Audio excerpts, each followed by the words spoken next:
Kurt, the cyber guy, Kurt Knutsson.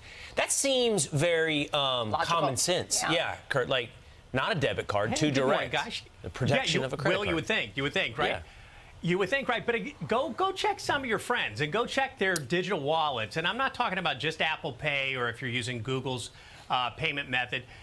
Look at Venmo, PayPal, all the other apps that are in people's phones. Oftentimes, these debit cards sneak in there. And the problem is, like one of these criminals who swindled money out of people's account, up to $300,000. I mean, wiped out somebody completely. And what recourse do they have? Well, some banks cap that liability to just $50.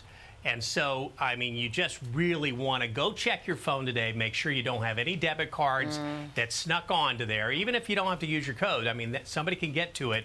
And, I mean, one of the tricks all they have to do is get to your unlocked phone. And one of those tricks is, hey, let me input I'll give you my phone number. Hey, okay, I'm just putting it in your phone right here. And then the next thing you know, they have access to your phone. You don't even know what happened. Well, you've always been warning us about the problems with privacy and our cell phones. So talk to us about what we can do to disable that tracking that's going on in our phone by all these different companies. Yeah, Rachel, another story we're tracking this morning, dirty little secret from many major wireless carriers. They track our data. They do this for a variety of reasons that they claim is really good for us. But quite frankly, you don't have to let them do it. So data is being tracked that includes your browsing history, location data, the messaging information that you have on there, how you use your apps.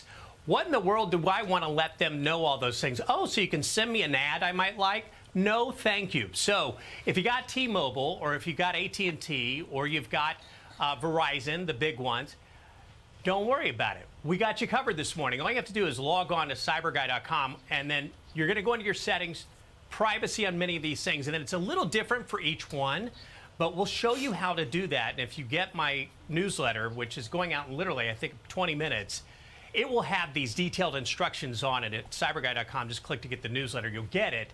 But it's just one of those things that sneaks into our lives where they're collecting this data. They're using it however they want to do. They just take from us, and they don't even ask us.